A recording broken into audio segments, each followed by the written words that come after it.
नमस्कार दोस्तों, जय श्री कृष्ण। स्वागत है आप सभी का हमारे चैनल पर। दोस्तों, आज मैं आप लोगों के समक्ष एक कहानी लेकर उपस्थित हुई हूँ। दोस्तों, कहानी का शीर्षक है प्रभु पर विश्वास। दोस्तों, एक गांव की रहने वाली राधा हर रोज़ दूध दही बेचने दूसरे गांव जाया करती थी। एक दिन उस गांव में एक संत आए हुए थे, कथा सुना रहे थे। दोस्तों, राधा भी कथा सुनने चली गई। संत कथा में कह रहे थे, प्रभु नाम की बड़ी महिमा है। प्रभु नाम से बड़े बड़े संकट टल जाते हैं। प्रभु नाम तो भव सागर से पार तारने वाला है। अगर भव सागर से पार होना चाहते हो तो हरि नाम कभी मत छोड़ना। दोस्तों, कथा समाप्त हुई। अगले दिन फिर से दूध दही बेचने के लिए राधा चल पड़ी। दोस्तों, दोनों गांव के बीच में एक नदी थी। नदी को पार करके जाना था। तब राधा को संत की कही हुई बात याद आई कि संत ने कहा था कि हरि नाम तो भवसागर पार लगाने वाला है। जिस प्रभु का नाम भवसागर पार लगा सकता है, तो क्या उसी प्रभु का नाम मुझे इस साधारण सी नदी पार नहीं लगा सकता। दोस्तों, ऐसा सोचकर राधा ने हरि नाम का सहारा लिया और भोली भाली राधा नदी की ओर आगे बढ़ गई। दोस्तों, जैसे ही राधा ने नदी में पैर रखा तो उसको ऐसा लगा कि वो ज़मीन पर चल रही है और वो ऐसे ही सारी नदी पार कर गई।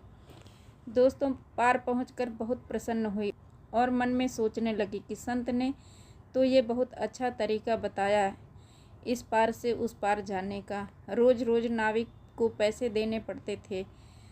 दोस्तों, एक दिन राधा ने सोचा कि संत ने मेरा इतना भला किया है, मुझे भी उन्हें अपने घर खाने पर बुलाना चाहिए। दोस्तों, जब अगले दिन राधा दही बेचने गई तब संत से अपने घर भोजन करने की विनती की। संत भी तैयार होकर चलने लगे। दोस्तों, बीच रास्ते में फिर वही नदी आई। संत नाविक को बुलाने लगे। तब राधा बोली, बाबा आप नाविक को क्यों बुला रहे हैं? हम ऐसे ही नदी पार कर लेंगे। संत बोले, राधा कैसी बात करती हो? नदी को ऐसे ही कैसे पार करेंगे? राधा बोली, बाबा आपने ही तो रास्ता बताया था। उस दिन आपने कथा में कहा था कि प्रभु का नाम का आसरा लेकर भव सागर से पार हो सकते हैं। तो मैंने सोचा कि जब भव सागर से पार हो सकते हैं तो इस नदी से पार क्यों नहीं हो सकते, और मैं उस दिन से ऐसा ही करने लगी। इसलिए मुझे अब नाव की ज़रूरत नहीं पड़ती। दोस्तों, संत को राधा की बात पर विश्वास नहीं हुआ और बोले, राधा पहले तू चल, मैं तेरे पीछे पीछे आता हूँ।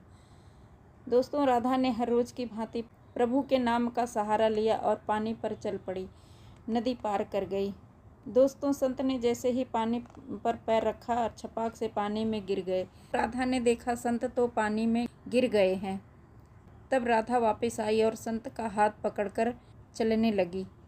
तब संत भी राधा की ही भांति ऐसे चले जैसे ज़मीन पर चल रहे हैं। दोस्तों, नदी के दूसरे किनारे पहुंचकर संत राधा के चरणों में गिर गए और बोले, हे राधा, तू धन्य है।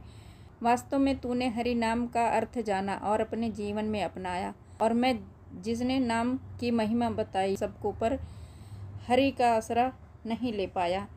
दोस्तों, इसी तरह हमें भी भगवान पर विश्वास रखना चाहिए। भगवान जो करते हैं अच्छा ही करते हैं। दोस्तों, कहानी कैसी लगी कमेंट करके बताएं।